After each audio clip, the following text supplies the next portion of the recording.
Hello there, and welcome to the first episode of my new tutorial series for Songs of SYX. I'm Icon, and this one will be featuring version 62, which was including housing and all manner of other goodies.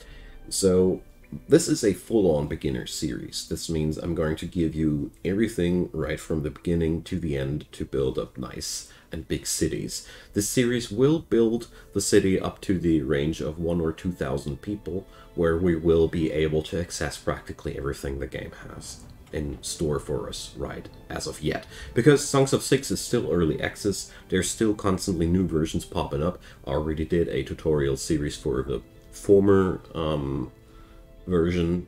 This one will be even more detailed, and it will be, in my opinion, a lot better because I've learned a lot of things in between. So if you come from the previous version, there will be a lot of things in between that might be interesting for you.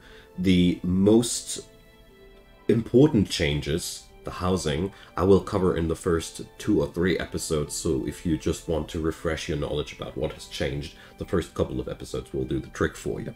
So, with that finally all out of the way, let's get started with the beginning there. We press play, we press random game, and then we get to select our environment.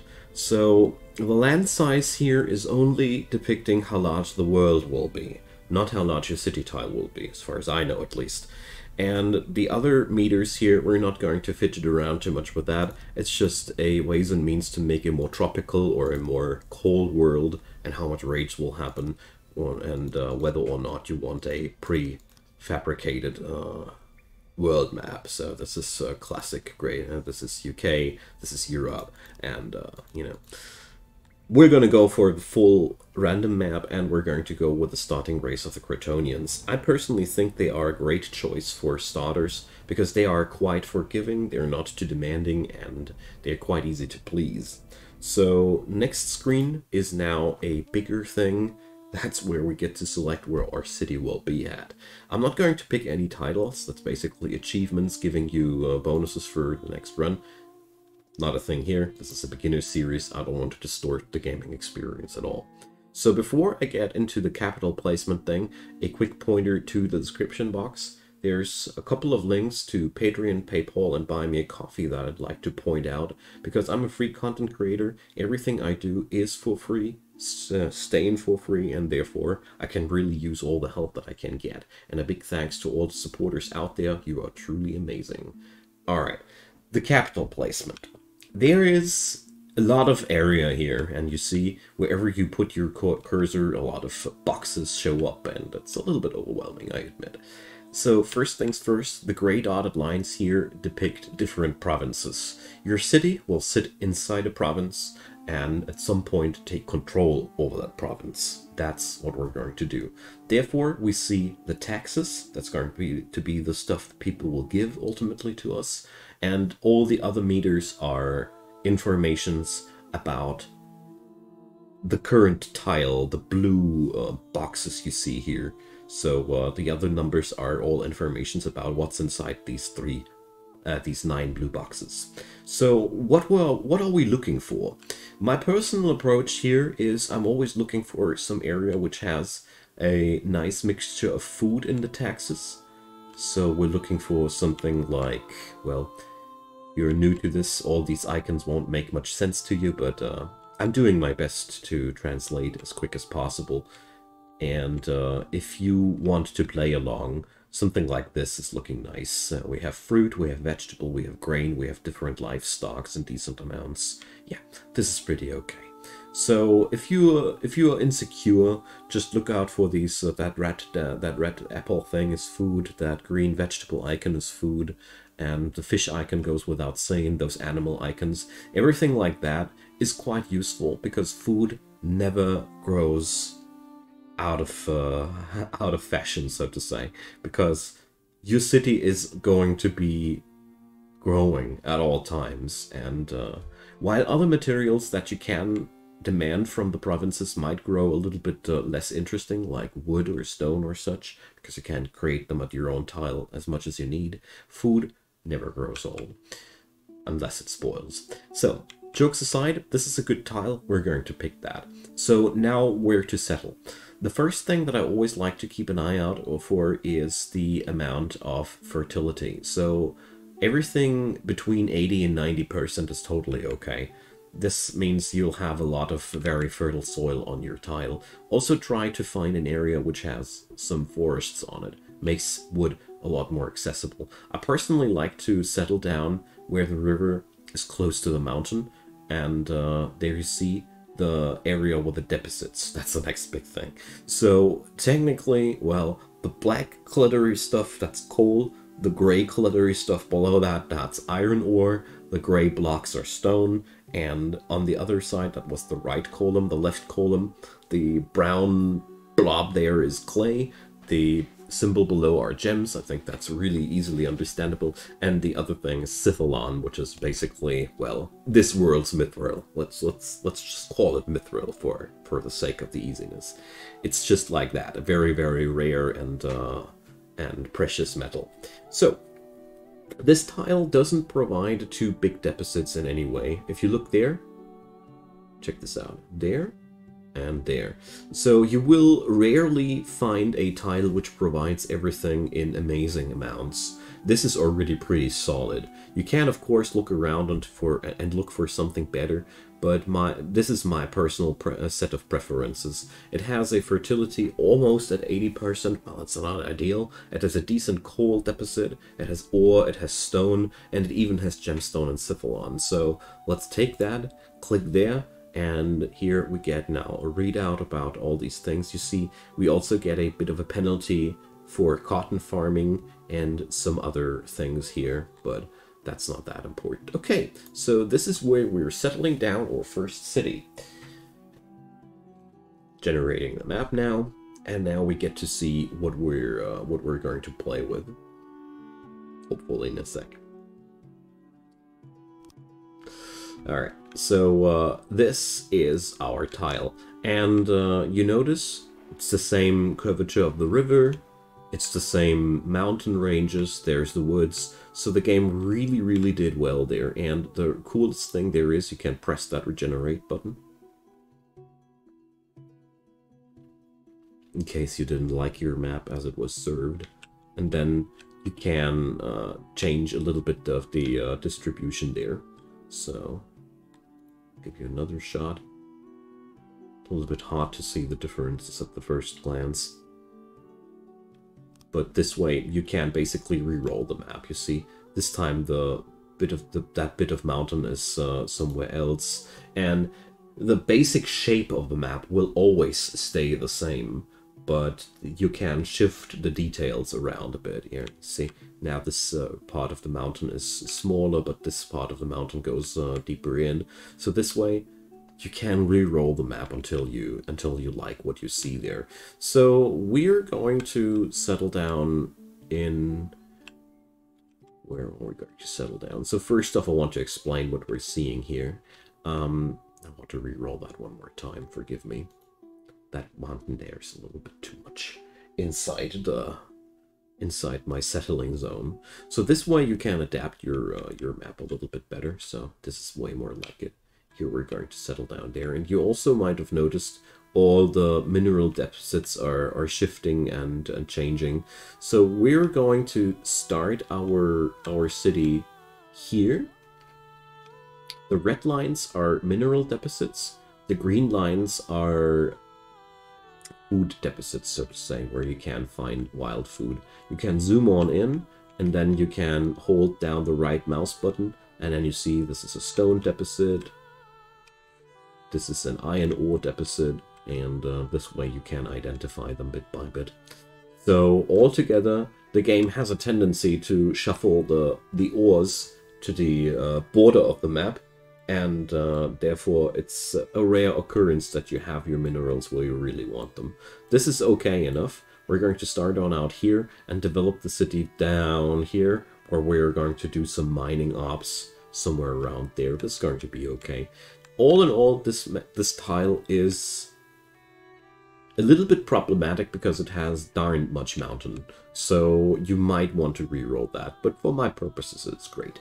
We don't want to build the biggest metropolis out there. So now we're going to select a starting point. We're going to select this area here because I find this a pretty good spot. You can now, of course, put on the fertility layers and check on out what's very fertile soil.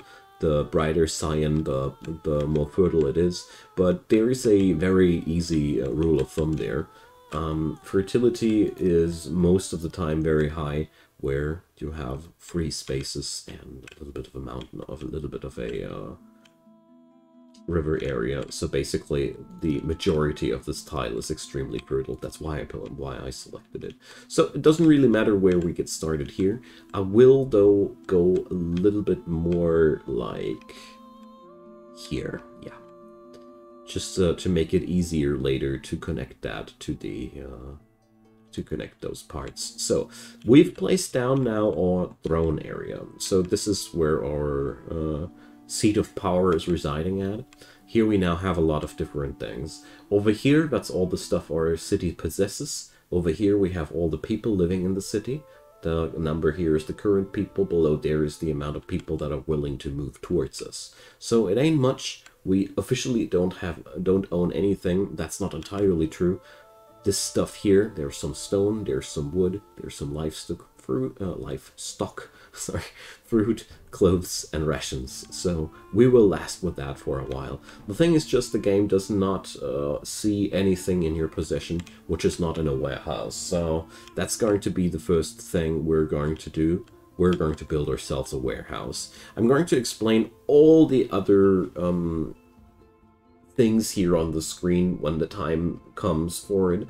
It would just convolute everything if I'd now be explaining every menu here, because you know there is quite some detail level to it, and we could get lost in there. So, but that being said, down here are the building orders. This is where you find all your buildings, all the different buildings. This is where you can find structures which don't have any, which are not rooms to work in. This is basically everything rooms and workstations and whatnot. And this is walls and fortifications, roads. I think you can get the idea. And here we have the orders which we can pick. So fell trees and the like. We should definitely order to fell some trees right away, because we need more wood. And here we have blueprints. That's another good thing. And here we have all the stuff to cancel out jobs. All right, this here is a search function. So we're going to type in warehouse and we get the warehouse. So we're going to work with that first, and I'm going to explore that menu later with you. So this is now how we build buildings. So you have that thing here and you have something on your cursor. So when you now drag and drop with the left mouse button, you can get that rectangle, you release the button, and then you have the blueprint here. Right click undoes your last step. And the first thing we're going to do, we're going to build a rather small warehouse. I don't want to build something too huge here, because Songs of SYX has a knack for taking quite long when you want to build something. And at the beginning we are really low on workforce, so let's get that done. So an 8-on-8 warehouse will be totally fine to begin with. So we have that. So the white dots here are the outside wall. The blue dots are the inside. Now we get to select crates because we want to store something in there. So you can now place that down, and that's the crates. You can also make that larger with a plus sign or pressing E. So you can see you can make larger crates happen, and you can rotate that with the hotkey R. And you can also make it smaller with the hotkey Q, or the minus sign here. So our goal for now is to go, we're going to slap in as many boxes as possible in there. Okay, good job so far. Now, there's one problem with that building though, it has no doors. So let's add in doors. Here goes one door, here goes one door, here goes one door. And I'm going to add in even more doors at the other side so my people can flow in and out of that building more freely. Otherwise, if you'd have no doors on this side, if somebody comes from that side, he'd have to walk all the way around the building and then again outside, and that's just inefficient. I personally often have a lot of entrances to my warehouses to make sure that everybody can work decently. Alright, so that's all we're needing.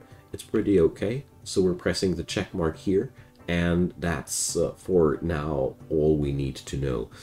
Well, okay, let's go into some more details. Here you can select the building material if you want to use something else than wood, but right now wood is way to go. Here we can select whether we want to build with or without walls. This is the door tool, this is the door removal tool, and the other items I'll explain with the next few buildings. Alright, so check mark, and now you see there's that.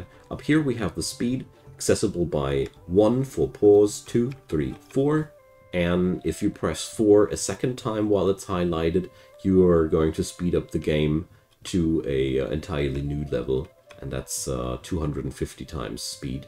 So press 4 twice and you speed up the game even more.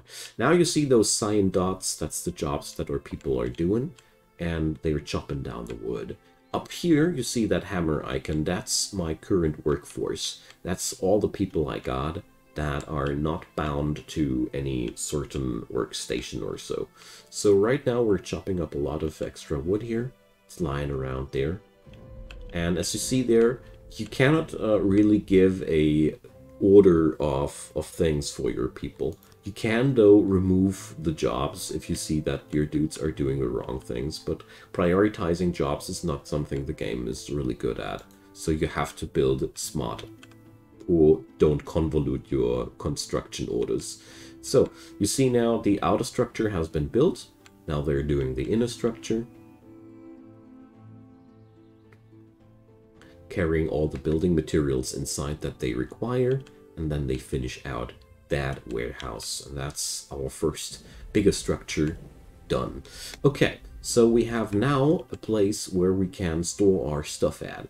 If we click that warehouse, we get a nice huge menu there. So first off, every crate we have built can now be assigned to a certain item. So we check out what we got there. We got stone, so let's assign 1 box to the stone. We got wood, so let's assign another box to the wood. We got livestock, let's assign another box to that, and so on and so forth. I'm going to do that for all the items we got here lying around at the throne room. So that's that. Now we have everything tucked away. 1 box stores 255 items of each kind. So I'm going to assign 1 extra box for the fruit, and 1 extra box for the wood and for the stone, because I already know that we're going to require these. So we got a place where to store our stuff at. Good beginning. But what else? We're going to starve if we don't do anything. So all the white dots that you see on the map here are actually eatable animals. So that's going to be our first source of food. We're going to place down a hunter. So we're going to go into the building menu for the first time. And as you see here, there's a ton of different buildings. There's so freaking much in there that you will get overwhelmed by it the very first time. Quite often I don't find my stuff either. So it's really cool that you have the search function there. So we're going to go over there, press hunter, and we get that. So if you ever know what you're looking for, but you don't know where it's to be found in there, the search function is your friend. And so we're now going to place down 1 hunter's shack. So this works exactly like the warehouse construction worked. So we're going to drop down a rectangle there, or a square rather, 8 on 8. And the hunter does not have crates inside. It has a workbench. So we're going to reduce that and rotate that. And you see here, hunters +1. If I make it larger, hunters +2. So basically, the larger the bench, the more people can work at this place. So for starters, 2 hunters are ideal. We don't need that much more. So as you see here now, there's an efficiency meter. It's at 50%. If we add in auxiliary stations into the workshop, as you see there, the efficiency goes up. The efficiency is a depiction of how fast and good your people are working, and there's absolutely no reason not to aim for 100% efficiency at all times, you know. That's what you always should aim for. So we're going for some doors here as well, and let's construct that then. This will provide our people a proper source of food. That's going to be very, very important for us, isn't it? So we're going to wait it out now. So I'm speeding up a bit, and we can now see our people working. I'm keeping this series, by the way, slow on purpose. I could do all this way faster and slap down everything at once and make it even more optimized, but that's not the purpose of this series. I want to give you a fundamental understanding of how things work here, and therefore we're not rushing things, even if there are often ways and means to make things more effective. Feel free to drop good tips and tricks into the comments down below for the more advanced players. Be my guest, I really wouldn't mind. So, we got now a hunter, and as you see there, the hunter here, we have already, here's one shift meter, so how many people we can assign to that thing. Also, the hunter is producing meat, leather, eggs, and cotton. Don't ask me why cotton, but some animals drop cotton. It is as it is. So we assign 2 boxes to meat, 2 boxes to leather, 2 boxes to eggs, and 2 boxes to cotton.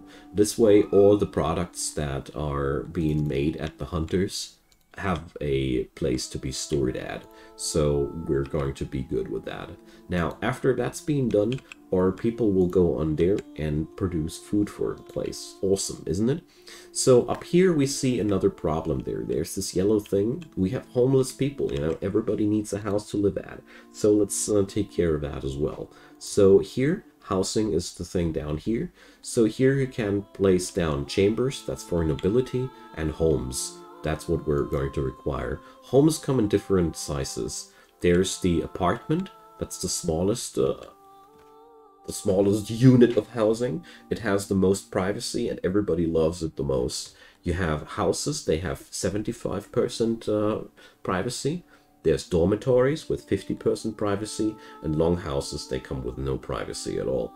Basically, there's a competition between population density and privacy. So the more privacy your homes have, the less population density they got. In apartments, there's only room for, I think, 2 people, and longhouses, they almost have no privacy at all, but there's a lot of room for a lot of people in there. Since the happiness of your people in this game is a very, very important metric, ideally you would just slap down apartments everywhere, but since we're not going to go that overachiever, we're going to slap down a couple of houses. So here we have one, as you see there, residence 4. So the houses have always to be in the vicinity of the workplaces where the people are at. The people are always looking for housing in the vicinity of their workspace. So basically, if we'd had those houses here and we'd set up a hunter down here, the hunter would consider himself homeless because they are not willing to traverse every day from here to there to get their work done. They want their own home there. So, long story short, where people are working, you'll need housing. That's how this game works, and it's a pretty cool system because this way you'll always have a very organic way how your city is growing, because you're not going to be able to allocate all the housing in one corner of your city and then let them work somewhere else. That's just not how it works. And this makes pretty organic and cool looking cities. This is, by the way, a completely new feature with version 62. It's the first time that we have this. So now these houses have been built. You see that there's still homelessness happening. So how does that come together? I'm going to show you one useful thing. You press the eye icon here, and then you have the homelessness filter. So as you see there, there's no more homelessness occurring. You can also click that. What you see there is, here's green. That means everybody has a housing. Here's white. That means these are not under any pressure. They turn dark blue when they're filled up. This comes because this metric up here is a little bit slow. If we just speed up the game now, they will, over time, move in there and build their houses. Also, you see there's just not much going on here.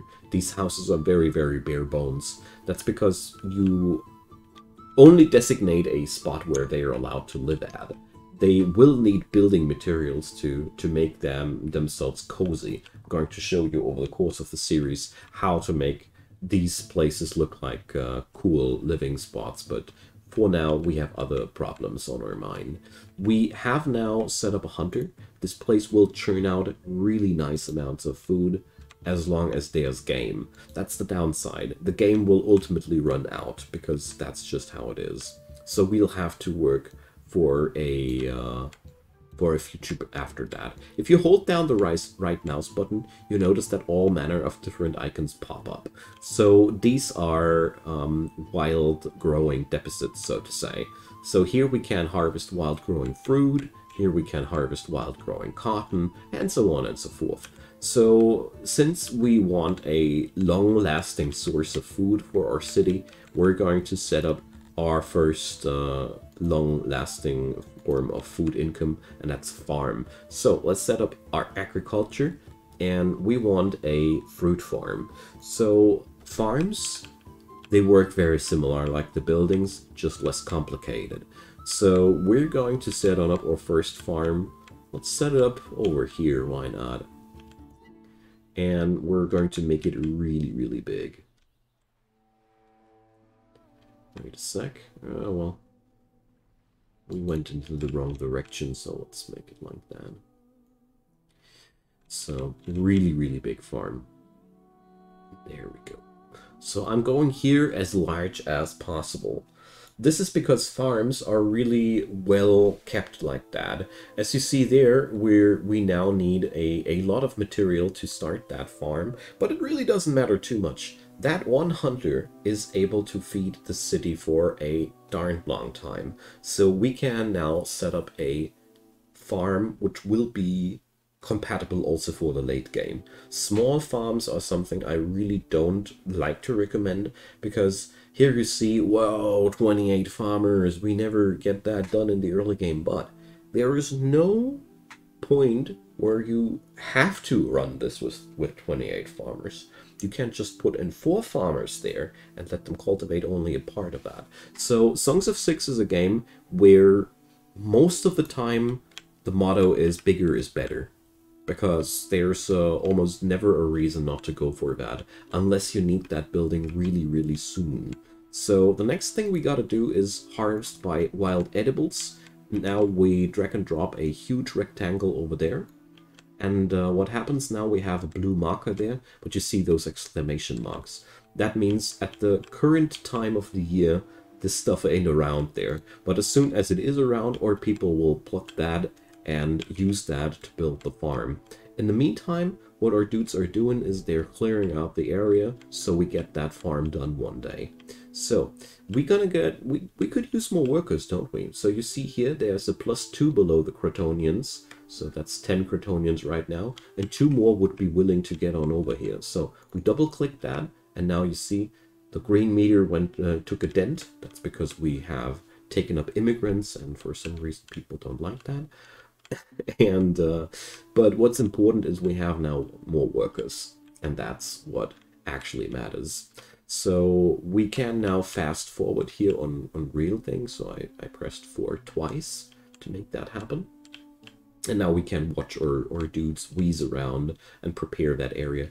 Check out that they're also harvesting these entire areas here. So they're clearing out the materials that are lying around here, and then they're putting them down at the side here, so we can then transport them into the warehouse. You can also assign a delivery man who's going to be the person who's going to run around then and pick up those items for the colony. So there we go. First house has been moved into. It's a really weird thing. For some odd reason, the first few houses, I have that lingering homelessness thing always at the beginning. Don't get insecure because of that. It really doesn't make anything horrible happen.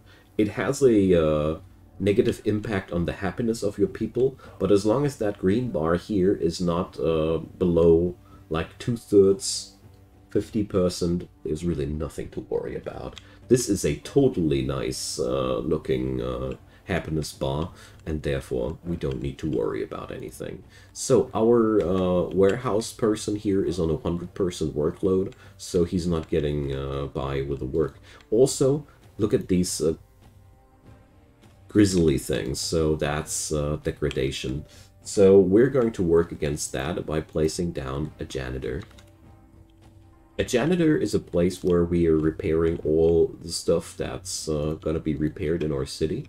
And every city should have a lot of janitors, so it's really, really important. Okay, and now, as you see there, there's the exclamation mark is gone. That means here we can harvest now some fruit, which we can use to build up the farm. As you might have already noticed, stuff's going slow with this game. Songs of SYX has, in that regard, a pretty cool realism factor going on for itself, so stuff is really never going to go too fast. You should always respect that in your projects. So there's still a lot of different things that we need to do here. Right now, our city will last, though, for a pretty long time. Up here, you see, we have food for 90 days stored. That's really good. That's because the hunter is churning out insane amounts of food to begin with, but there's still a lot of other things that we got to do there. So the farm here is a long-term project. That's not going to be too important, but more about all that in the next episode. I just wanted to pinpoint here the janitor for a quick moment. All those red dots here that you see are spots where the janitor is going to repair. Automatically, the game has the janitor's workshop on auto-employ, and I strongly recommend you to keep it like that. The AI will constantly try to balance out how many workers are actually necessary to get the job done properly, and it's pretty good at that. And if it's not good for you, well, go micromanage. I haven't had it in me. So here, we're going to outro during the fruit farm construction, and the next episode we're going to go deeper into the aspects what the city also needs. Today we have merely nailed down the very basics. Some food generation, some shelter to sleep at, some warehouse to store things at. There's a lot more behind that. In the next episode, we're going to set on up basic things like a hearth to warm yourself during the winter, a well to drink water from, and all those things which make a city lively. So that's that. That's the first episode. I hope it was helpful for you. I hope you enjoy the format, and we're going to go on over this over the course of the time. So feel free to drop me your comments down below, leave me a thumbs up if you enjoyed the series, and feel free to subscribe if you haven't done so already, because there's daily content like that coming up from my side, and well, you might just enjoy yourself with that. With that being said, I hope you're going to tune on in for the next one as well. Have a wonderful day, and see you soon.